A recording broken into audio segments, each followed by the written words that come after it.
Bismillahirrahmanirrahim. Pelajaran balaghah, az-zikru wal hadfu. Bab yang menerangkan apakah kata itu perlu disebutkan atau tidak disebutkan. Kata yang disebutkan istilahnya az-zikru. Sedangkan sebaliknya kata yang dibuang atau tidak disebutkan itu namanya al-hadfu. Pada kesempatan ini kita akan membahas yang berkaitan dengan kata yang dibuang.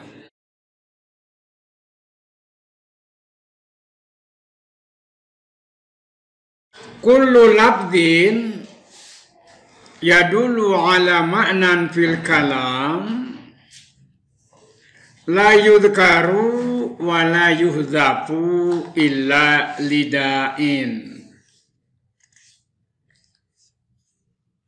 Setiap lafaz yang menunjukkan kepada suatu makna di dalam omongan itu tidak akan disebutkan atau dibuang, melainkan harus berdasarkan alasan. Nah, di dalam hal ini kita akan membahas tentang bagaimana kata itu dibuang atau tidak disebutkan. Al-bab fil hadfi. Judulnya Dawai hadfil musnad ilaih.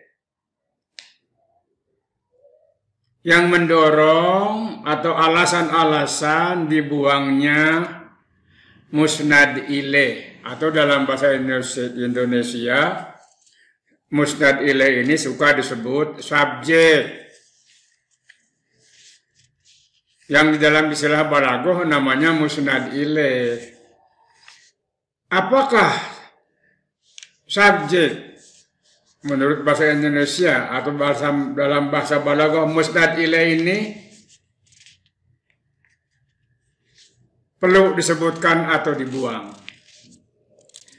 Di sini alasan membuang musnad ilaih, alasan tidak disebutkannya subjek. Para ahli balaghah telah membagi alasan-alasan tidak menyebutkan subjek atau tidak menyebutkan musnad ilaih. Musnad ilaih itu kalau dalam ilmu nahwu adalah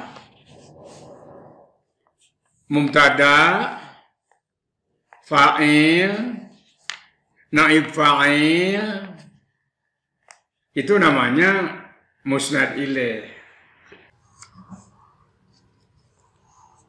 Alasan yang pertama dibuangnya musnad ilaih adalah ikhfa'ul amri an ghairil mukhatabi. Artinya tidak disebutkannya sesuatu selain orang yang diajak bicara. Karena di dalam pembicaraan itu tidak lepas dari apa yang dinamakan ghaib atau orang ketiga yang dibicarakan. Kemudian ada yang dinamakan mukhatab, orang yang diajak bicara atau orang yang kedua. Atau yang dinamakan mutakallim, si pembicara itu sendiri. Kadang-kadang di dalam pembicaraan kita ada kalanya orang ketiganya tidak disebutkan. Tetapi orang yang pertama dan orang yang kedua itu harus wujud. Karena kalau tidak ada dua itu tidak mungkin adanya pembicaraan. Atau mungkin orang dikatakan ngomong sorangan. Nah karena itu di dalam hal ini boleh kita tidak menyebutkan orang ketiga. Yaitu alasan di sini ikhfaul amri an ghairil mukhatab. Jadi menyembunyikan selain daripada orang yang diajak bicara. Contoh, seorang guru datang ke kelas, dia sebagai mudir. Ternyata kelas itu kosong. Kemudian guru bertanya, apakah yang mengajar pelajaran di hari ini datang atau tidak? Kata mudir. Maka dijawab oleh salah seorang anak, tidak hadir. Siapa yang dimasukkan tidak hadir itu? Tentu saja yang dijawab oleh anak tadi menjawab pertanyaan mudir, tidak hadir itu siapa? Yaitu guru pengajar pelajaran jam itu. Tapi jawabnya, apakah guru yang mengajar pelajaran hari ini hadir? Kata murid, tidak hadir. Yang dimaksud tidak hadir oleh murid itu apa? Turidu syahson ma'hudan bainaka wa baina mukhatabika. Yang dimaksudkan tidak hadir itu adalah seseorang yang terkait pembicaraan antara orang ke satu mutakalim dan orang yang kedua, yaitu orang yang diajak bicara. Maka itu namanya ihfaul amri an ghairil mukhatab. Atau contoh kedua, apakah pengajar balago jam ini datang? Jawaban anak, datang. Jawaban anak datang itu kan tidak disebutkan fa'ilnya. Tapi orang mengerti, oh yang datang itu adalah guru pengajar pelajaran balaghah jam itu. Maka dalam pembacaran itu boleh tidak disebutkan subjek. Tapi orang yang pertama dan yang kedua mesti wujud. Tetapi orang yang dibicarakan boleh saja tidak disebutkan. Itu alasan yang pertama. Boleh membuang subjek. Nomor yang kedua adalah alasan tidak menyebutkan subjek itu doyikul maqami. Apa arti doyikul maqam? Suasana yang sangat sempit. Atau dengan kata lain, situasi yang sangat kritis. Di situasi seperti itu pasti kita ngomong disingkat.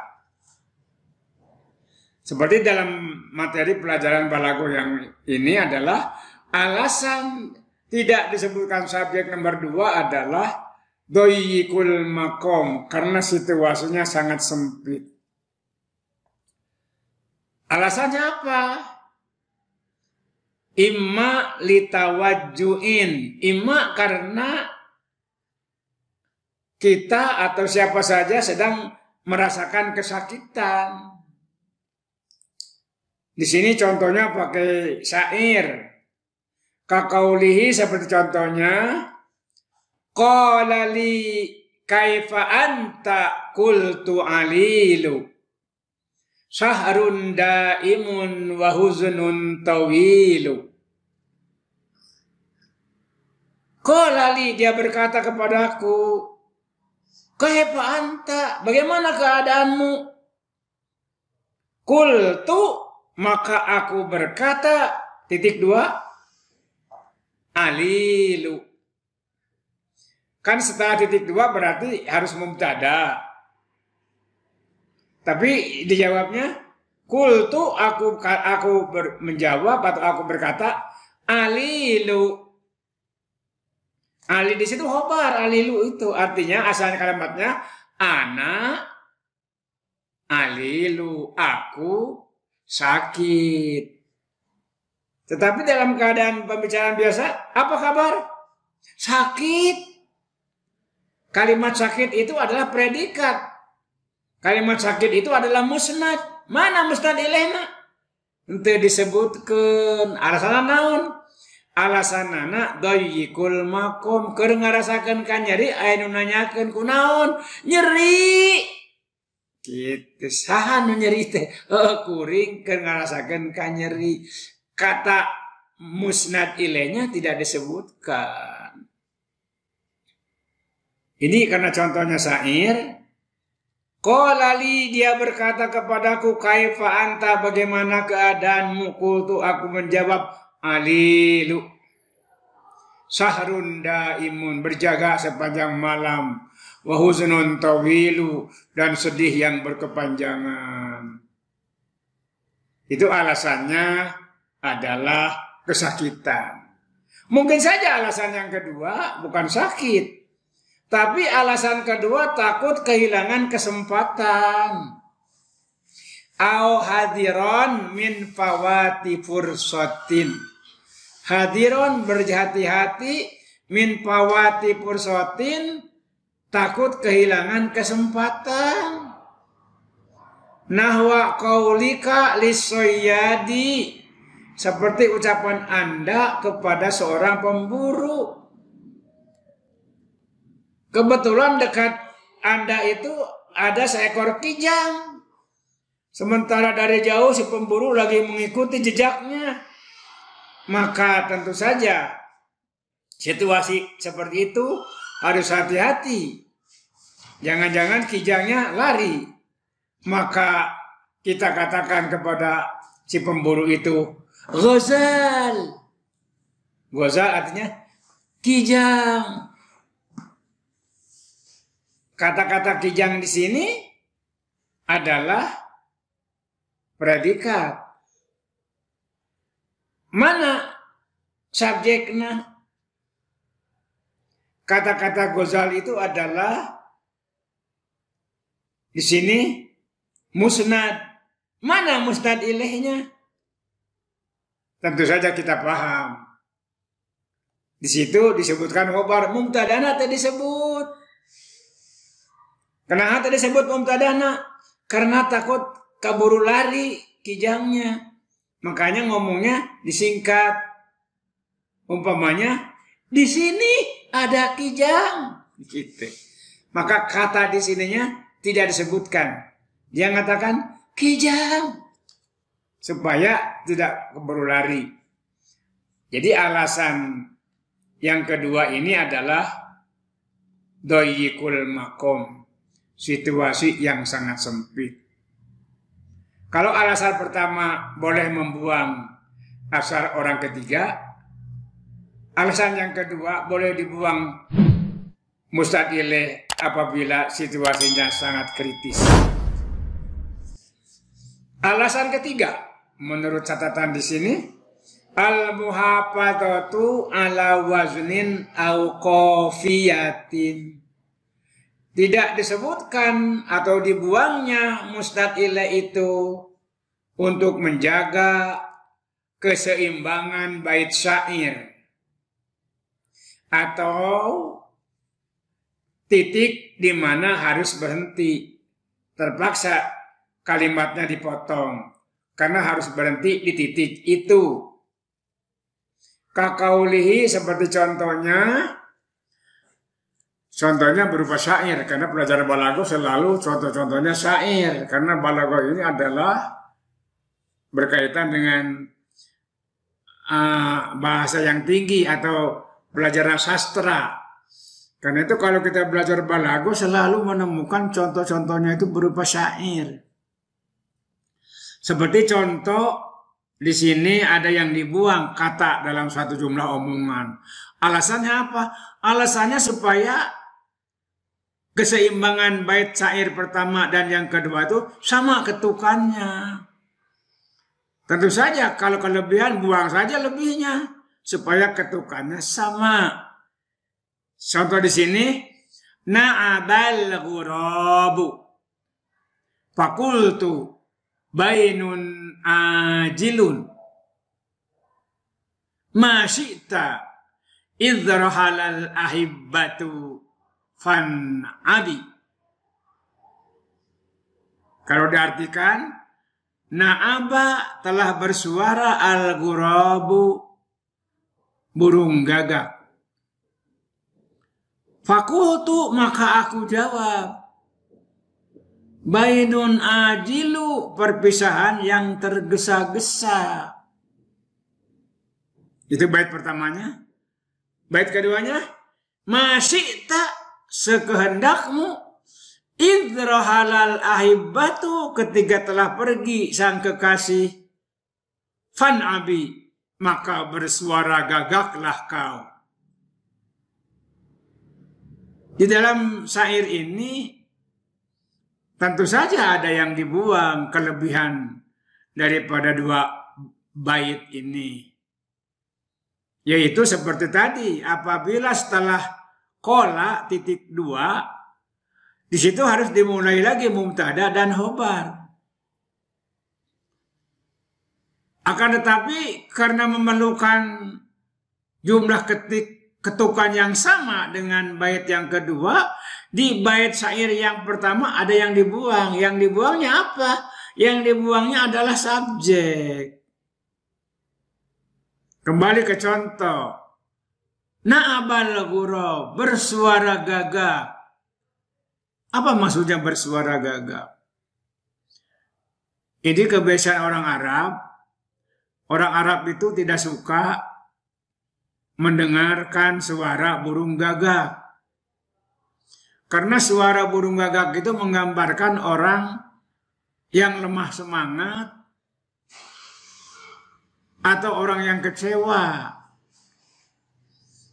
Dia mengatakan, maka diibaratkan itu suara gagak. Karena suara gagak itu ditiru oleh manusia dalam situasi mengecewakan. Seperti anak-anak tiba-tiba datang guru pelajaran yang mesti diajarkan, kata guru, hari ini kita ulangan. Apa jawaban anak-anak? Pasti jawabannya itu seperti suara gagak. Maka orang Arab mengatakan, na'abal ghurab, kamu bersuara gagak. Artinya tidak patut begitu. Jangan kalah dengan situasi. Orang Arab itu kalau berteman dengan orang Arab jangan suka kata-kata berarti itu kalah dengan situasi. Hadapi saja. Maka suara orang yang seperti itu paling tidak suka kedengaran oleh orang Arab. Makanya dalam syair ini seseorang yang mengeluh, suara keluhannya itu seperti suara gagak. Makanya dalam syair ini, na'abal ghurab, maksudnya kenapa kamu mengucapkan kata itu?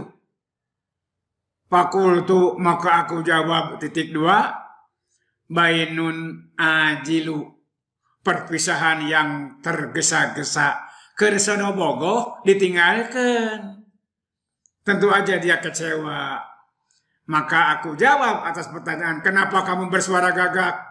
Aku jawab, maka jawabannya nanti ini jawabannya musnad, predikat. Musnad ilaihnya tidak disebutkan. Kenapa? Nanti kalau disebutkan musnad ilaih berat sebelah bait syairnya.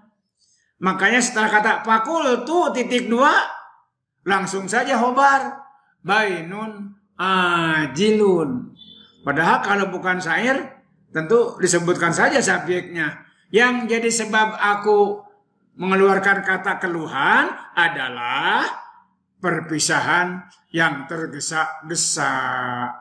Tapi di sini kata perpisahannya tidak sebab jadi suara itu tidak disebutkan. Kultu bainun ajilu. Mestinya sababuhu bainun ajilun. Penyebab saya ngomong kata-kata kecewa itu adalah perpisahan yang tergesa-gesa.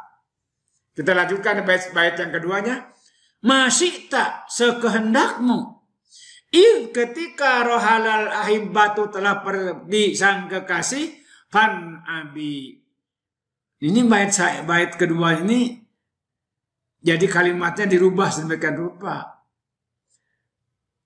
Demikianlah kalau pelajaran balaghah.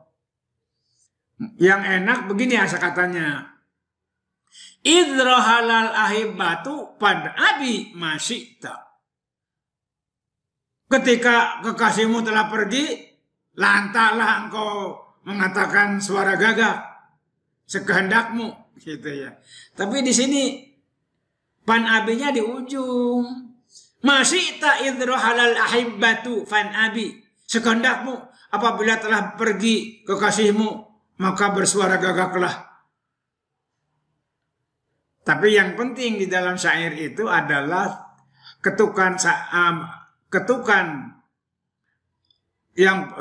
yang pertama, bait yang pertama harus sama dengan ketukan bait yang kedua. Tentu saja kelebihannya itu dibuang saja. Nah, ini alasan dibuang subjek dengan alasan al-muhafadzah ala wazdin, menjaga keseimbangan bait.